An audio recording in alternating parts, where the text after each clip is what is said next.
Tajuk yang akan saya sampaikan pada malam ini adalah keberanian dan pemerkasaan dengan watak Deborah. Oke, sebelum saya memulai pelajaran pada malam ini, saya mau membawa sekali lagi kita untuk berdoa. Mari kita berdoa. Bapa di surga yang penuh kasih, yang penuh kuasa, Tuhan yang kami kenal melalui Yesus Kristus, Juru Selamat kami. Tuhan, kami bersyukur untuk malam ini Engkau sudah menemukan kami di dalam perkumpulan GGL malam ini. Kami mohon Engkau menyertai kami, mengurapi kami dengan Roh Kudus-Mu, terlebih kepada saya yang akan menyampaikan pelajaran pada malam ini Tuhan, supaya apa yang saya sampaikan ini bukanlah atas kehendak saya sendiri, tetapi atas kehendak Tuhan. Dan kepada mereka yang mendengarnya, mereka akan turut diberkati dan mereka mendapat message yang penting yang dapat membantu mereka untuk terus melayani Tuhan. Terima kasih, mengampuni segala dosa kesalahan kelemahan kami. Saya serahkan semua ini dalam nama Yesus, Juru Selamat kami. Amin.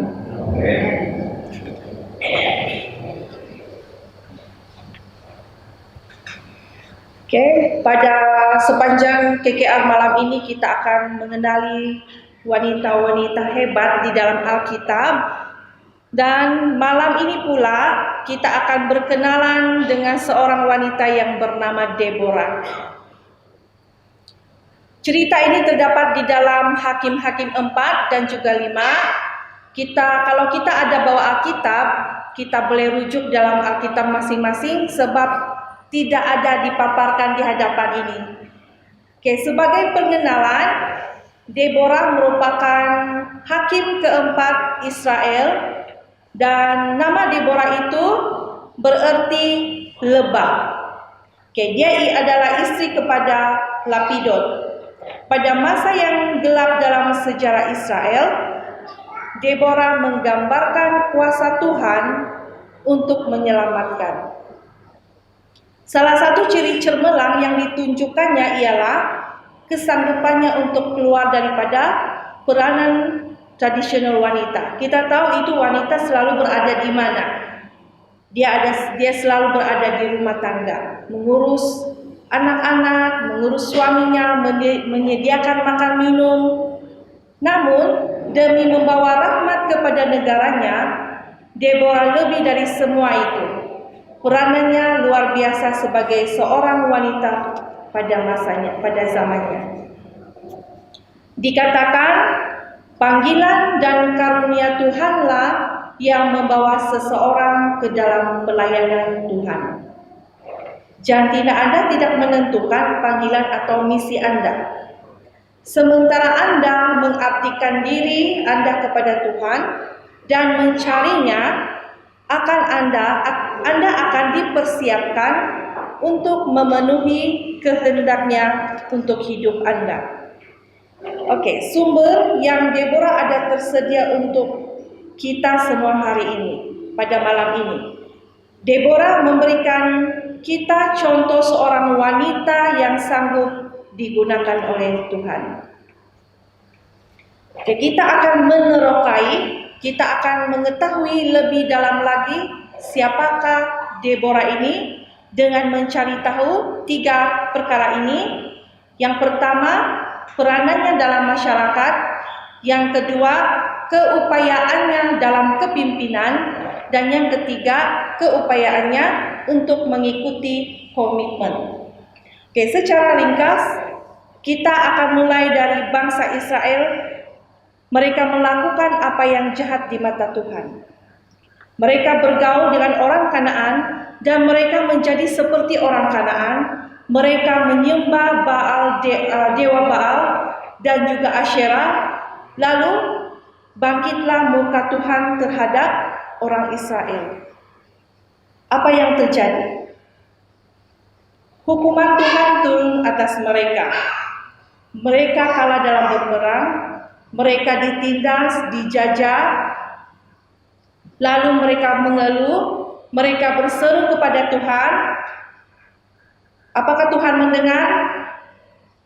Ya, Dan apabila Tuhan mendengar, Dia akan membangkitkan seorang hakim, yaitu pemimpin yang akan membebaskan bangsa Israel dari penderitaan. Setelah itu, negeri itu akan aman, sebab adanya seorang hakim. Selagi hakim itu hidup untuk menjadi penyelamat mereka, negeri itu akan tetap aman. Tapi apa yang terjadi kalau hakim itu mati? Mereka akan kembali, bangsa Israel ini akan kembali lagi melakukan apa yang jahat di mata Tuhan. Sehingga tiba kepada Ehud. Tuhan membangkitkan dia sebagai penyelamat bangsa Israel. Tetapi apabila Ehud mati, apa lagi yang terjadi? Mereka jatuh lagi. Mereka melakukan lagi apa yang jahat di mata Tuhan. Kalau kita baca dalam Hakim-Hakim 4 ayat 1 sampai 3, kita akan tahu keadaan politik di Israel di mana Deborah menjadi hakim. Oke, di ayat yang pertama, setelah kematian Ehud, bangsa Israel telah melakukan apa yang jahat di mata Tuhan. Seperti yang saya katakan tadi, mereka menyembah Baal, dewa Baal, mereka menyembah Asyera dan lain-lain. Akibatnya mereka kalah dalam peperangan.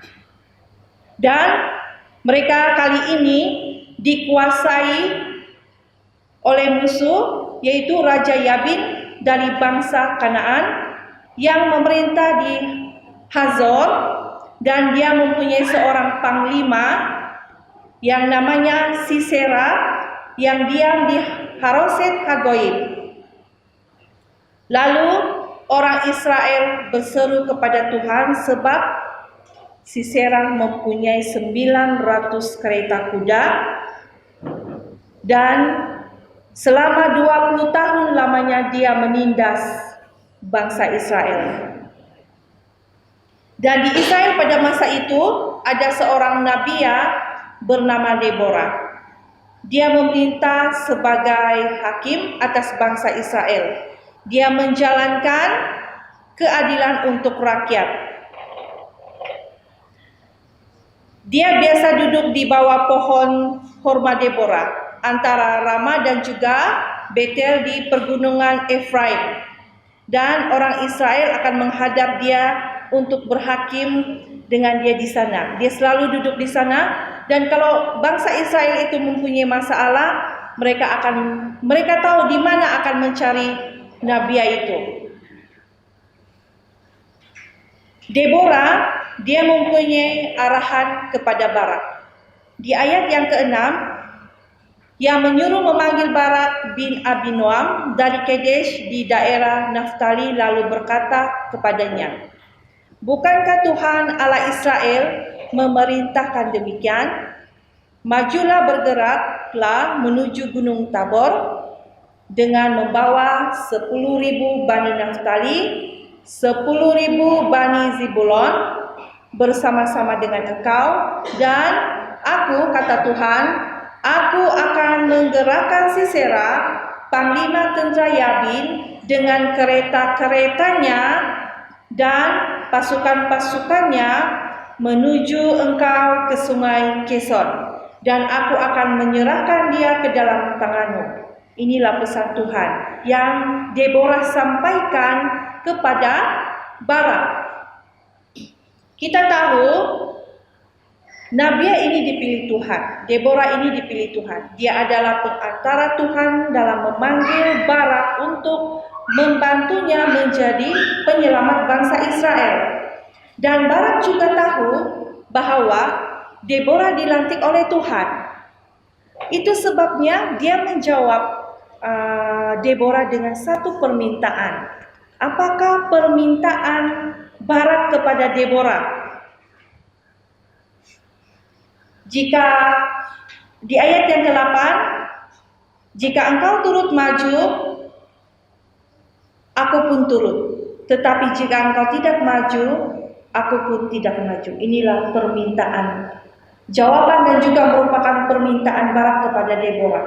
Kata Deborah, "Baik, aku turut, hanya engkau tidak akan mendapatkan kehormatan dalam perjalanan yang engkau lakukan ini.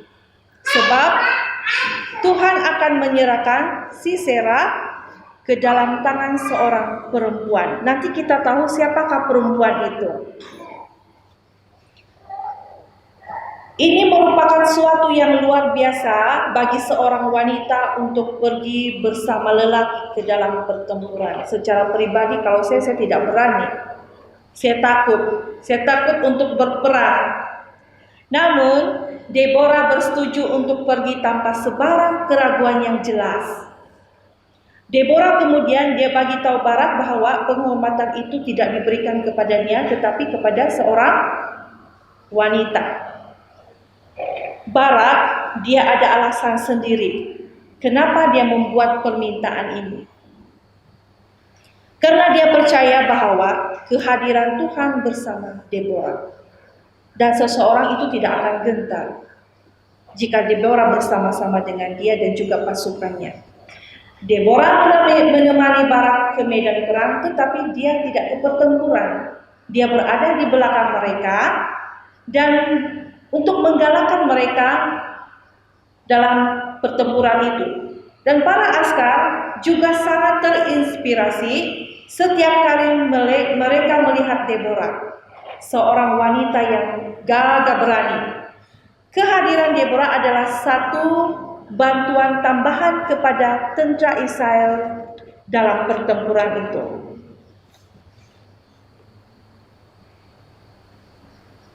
Sewaktu mau berperang di ayat 10 sampai ke 16, saya ringkaskan saja. Barak mengerahkan Bani Zebulon dan juga Bani Naftali ke Kadesh. Maka 10.000 orang maju mengikuti dia. Setelah dikabarkan kepada Sisera bahwa Barak Abinoam telah maju ke gunung Tabor, maka dia juga dan segala keretanya, 900 kuda besi itu dan pasukan-pasukannya dari Heroset Hagoyim ke sungai Kison. Lalu apa kata Deborah? Bersiaplah, sebab inilah harinya Tuhan menyerahkan Sisera ke dalam tanganmu. Bukankah Tuhan telah maju di depan engkau?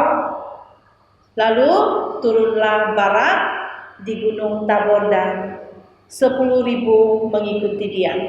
Dan Tuhan mengacaukan Sisera dan segala keretanya dan seluruh tentaranya oleh mata pedang di depan Barak. Sehingga Sisera turun dari keretanya yang dianggap sangat hebat itu, yang dianggap sangat kuat itu, dia turun dari keretanya dan dia melarikan diri. Lalu Barak mengejar kereta-keretanya itu dan tentaranya sampai ke Heroset Hagoyim, dan seluruh tentara Sisera tewas oleh pedang dan tidak ada seorang pun yang hidup. Sementara itu Sisera dia berjalan kaki, dia melarikan diri di kemah seorang wanita yaitu Yael. Dia ini adalah istri Heber, orang Keni. Sebab Sisera itu berpikir bahwa rajanya yaitu Raja Yabin, dia ada hubungan yang baik dengan keluarga orang Keni itu. Dia lari di sana untuk mendapatkan perlindungan. Yael dia memberikan layanan yang baik kepada Sisera. Dia menjemputnya untuk berehat di kemahnya. Lalu dia memberikan dia minum susu, sebab Sisera juga yang meminta. Dia kepenatan sebab dia lari dari pertempuran, dia minta air untuk diminum. Dan Yael menyelimuti dia juga supaya Sisera itu dapat tidur. Dan sebelum Sisera tidur, dia sempat berpesan kepada Yael. Dia katakan, kamu berdiri di depan kemah, dan kalau ada orang yang tanya ada orang di sini atau tidak ada, katakan tidak ada. Tapi apa yang dilakukan oleh Yael? Apa tindakan berani? Dia melakukan sesuatu tindakan yang berani. Dia mengambil patok kemah, yaitu pasak atau kayu yang ujungnya itu tajam, diambilnya pula palu atau tukul, dia mendekatinya dengan diam-diam, lalu dilantakkannya patok itu masuk ke dalam pelipis. Di bahagian sini ya, pelipis Sisera, sampai tembus ke tanah. Lalu Sisera pun mati. Suatu Barak mau mengejar Sisera untuk niat membunuh, keluarlah Yael dari kemahnya, dan dia membawa Yael itu ke dalam kemah. Dan apabila Yael masuk ke dalam kemah, dia nampak Sisera mati tergeletak dengan patok di pelipisnya. Seluruh bangsa Israel bergembira di atas kemenangan itu. Di Hakim-Hakim pasal yang kelima ini adalah sebuah nyanyian kemenangan yang berisi nyanyian bagi Tuhan, pujian syukur kepada Tuhan karena memberikan kemenangan kepada mereka melawan Sisera dan dengan kereta besinya dan dengan segala pasukannya. Ini juga berisi kemenangan Deborah dan juga Barak, dan menyatakan juga keberanian Bani Zebulon dan juga Bani Naftali dalam pergi bertempur. Mari kita fikirkan, bagaimanakah kita bertindak balas apabila kita diberikan cabaran? Bagaimanakah saya boleh menjadi lebih bersedia untuk maju dengan keberanian, mempercayai Tuhan untuk memperkasakan saya dengan bakat dan kebolehan yang saya perlukan untuk kerja yang saya lakukan? Fikirkan ketika di mana Anda telah diminta untuk melakukan tugas yang Anda rasa tidak mampu untuk lakukan. Di manakah Anda meminta bantuan? Sebenarnya bukan senang memberi respon positif pada suatu cabaran. Tapi dari pengalaman Deborah ini, Tuhan mempunyai message penting kepada semua kita yang ada di sini. Teristimewalah pada para wanita. Itu sebabnya para wanita mengadakan KKA. Message ini untuk semua para wanita juga. Tuhan memanggil kita untuk menerima apapun tugas kepimpinan di dalam gereja atau dimanapun Tuhan tempatkan kamu dalam pelayanan untuk bekerja baginya. Karena Tuhan mau kita memahami bahwa ini juga merupakan cara Tuhan supaya kita dapat dilatih melalui tugasan yang diberikan untuk lebih bersedia, lebih berani, dan sentiasa siap untuk dipakai Tuhan untuk melakukan misi yang lebih penting. Dan sementara tugas itu dilakukan dengan taat, dengan penuh penyerahan diri kepada Tuhan, disertai dengan kerendahan hati, maka kita akan dibentuk Tuhan menjadi wanita yang luar biasa, yang akan menjadi berkat kepada semua orang di sekeliling kita, karena kesetiaan kita untuk melakukan bahagian kita, yaitu tanggung jawab yang diberikan. Walaupun kita tidak tahu apa yang di hadapan kita, tapi kita dapat mempercayai bahwa Tuhan akan menolong kita. Tuhan akan memampukan kita untuk terus melangkah. Seterusnya, jika seorang wanita mempunyai hak untuk bernubuat, tidakkah dia juga berhak untuk berkhotbah? Ya, di zaman kita ini sudah ramai wanita yang boleh berkhotbah untuk menyampaikan message penting atau kabar baik kepada semua orang, sebab bernubuat itu juga bermaksud menyampaikan kabar baik, message penting. Apalagi kalau dia memiliki suatu kesaksian yang benar-benar dapat mengubah seseorang atau menuntun seseorang kepada Yesus. Itu sangat baik. Adakah cerita Deborah ini mencadangkan keperluan untuk wanita terlibat dalam politik? Jika iya, bilangkah perkara ini sangat penting? Sebenarnya kita tidak tahu apa rencana Tuhan kepada masing-masing kita. Tapi jika Tuhan yang mau memilih kita untuk ada di situ, biarlah itu atas kehendak Tuhan, bukan kehendak kita. Dalam beberapa keadaan, di dalam Alkitab ada dua orang seperti Daniel dan juga Yusuf, yang sepertinya mereka ini berada di kursi pemerintahan. Tapi kita harus tahu itu bukan berarti bahwa Tuhan mengizinkan umatnya berpolitik. Karena Alkitab tidak pernah menganjurkan kita untuk berpolitik. Bagi Daniel dan juga Yusuf, mereka ini masing-masing berada, satu di Babylon dan yang satu berada di Mesir. Dan mereka ini adalah sebagai tawanan. Mereka berada di sana bukanlah atas kehendak mereka sendiri, tetapi mereka berada di sana karena mereka ditawan.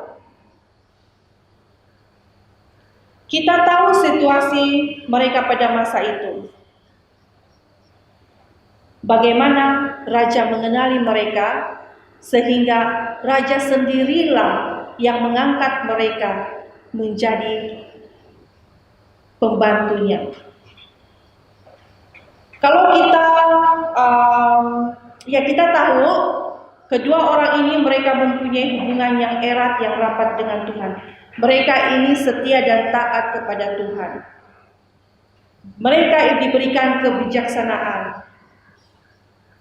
Dan kita tahu mereka diberi makna. Kita tahu mereka memberi makna mimpi kedua raja ini. Dan raja melihat itu. Saya percaya seorang raja itu tidak akan lepas peluang untuk mengambil orang-orang bijaksana seperti mereka untuk ditempatkan di dalam kerajaannya. Dan kita percaya ini juga adalah rencana Tuhan, kehendak Tuhan.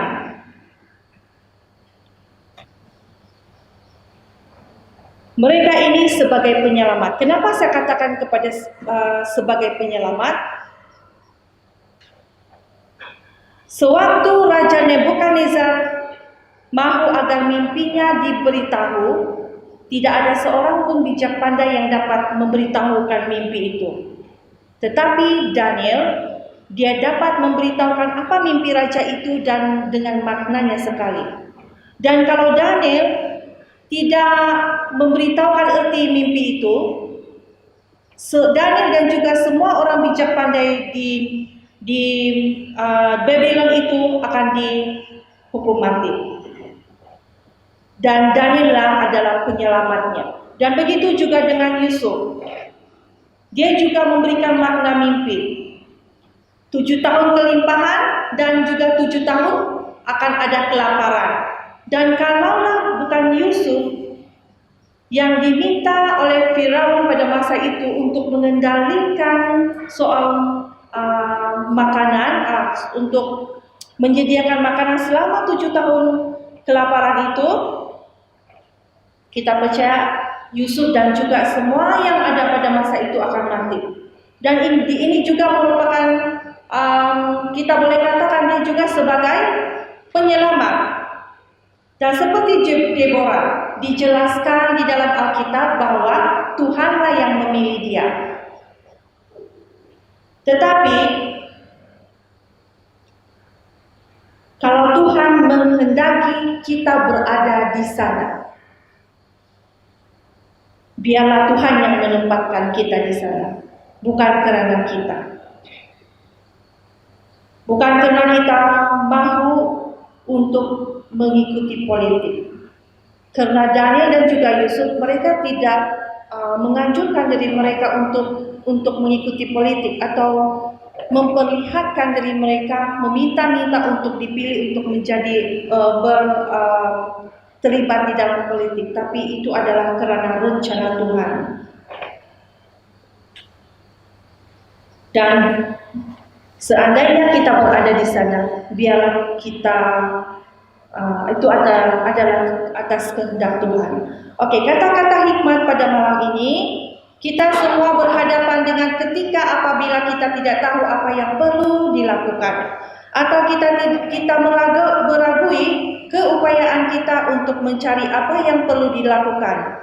Tapi janji Tuhan dalam Filipi 4 ayat 13,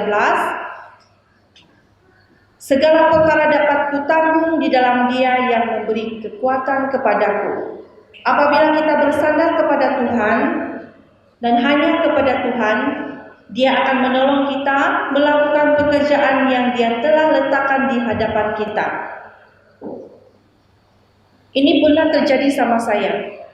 Saya cakap, kenapa saya ini dipilih di sana? Tapi itu kawan saya, dia bagi saya semangat. Dia bilang, kamu tahu bukan mereka, bukan pastor, bukan elder, bukan mereka yang menempatkan kamu di sana, tetapi Tuhan yang menempatkan kamu di sana. Syukur ada sahabat yang memberi dorongan seperti itu. Dan dengan bimbingan dan bantuan Tuhan, kita akan dapat mencari lebih banyak daripada, kita akan mencapai lebih banyak daripada apa yang mungkin kita pikirkan. Iman akan membawa kita melalui kesukaran dan membolehkan kita menjadi pekerjanya. Doa saya hari ini, dan saya harap ini juga akan menjadi doa kita, dan permintaan saya pada malam ini, mari kita baca sama-sama. Tidak perlu berdiri, kamu hanya duduk. Kita baca doa ini. 1, 2, baca. Tuhan, berikan saya kebolehan yang saya perlukan untuk melaksanakan rancangan-Mu untuk saya. Jadikan saya sanggup dan bersedia untuk menjalankan tugas-Mu, walaupun tugas itu mungkin sesuatu yang sepenuhnya di luar zona selesa saya. Amin. Semoga ini terus menjadi doa kita. Oke, yang terakhir daripada saya, Deborah memiliki keupayaan kepimpinan. Dan sebagai hakim, dia memainkan peranan yang dominan, berpengaruh, berkuasa di zamannya. Dia tinggal dalam panggilan Tuhan, serta dia rela dipilih, dia rela dipakai Tuhan untuk menjadi penyelamat pemimpin bangsa Israel. Yael, istri Heber, juga dipakai Tuhan untuk menggenapi nubuatan yang disampaikan oleh Deborah. Deborah katakan kepada Barak, penghormatan itu tidak akan diberikan kepada kamu. Kepada siapa? Seorang wanita, seorang perempuan, dan itu adalah Yael. Dan pada malam ini, dengan penuh keyakinan, para wanita juga memainkan peranan penting di dalam kepimpinan gereja atau dimanapun pelayanan yang akan diberikan kepada para wanita. Wanita hari ini juga harus menjadi seperti Deborah, ibu umat Israel yang juga akan menyertai Barak modern. Ya, para lelaki adalah Barak modern sebagai satu pasukan untuk menjayakan misi Tuhan, yaitu mempersiapkan umat untuk bertemu dengan Tuhan dalam kemenangan iman tanpa mengabaikan peranannya di dalam keluarga, tidak mengabaikan tanggung jawab kita sebagai seorang istri di dalam keluarga kita masing-masing. Laki-laki dan juga perempuan, keduanya itu dapat Tuhan pakai untuk melayani dan juga untuk memimpin. Hanya yang membezakan itu hanya satu saja, kita mau atau tidak, itu saja yang membezakan. Tapi harapan saya seperti jawaban Deborah, ya aku akan turut. Saya harap itu juga semua kita yang ada di sini teristimewalah kepada para wanita. Saya harap itu juga adalah jawaban kita, ya aku akan turut. Macam juga tema kita kan, I will go. Saya harap itulah adalah jawaban kita kepada panggilan Tuhan kepada kita pada malam ini. Oke, dan saya harap saya percaya wanita di gereja ini semua aktif dan lebih aktif sebab disuntik semangat melalui pelajaran Deborah yang disampaikan pada malam ini. Dan para bapak-bapak, para barak modern, bersatulah, doronglah para Deborah modern kita dan jadilah satu pasukan yang hebat di dalam pelayanan demi kesejahteraan pekerjaan di ladang Tuhan. Tuhan memberkati, selamat malam.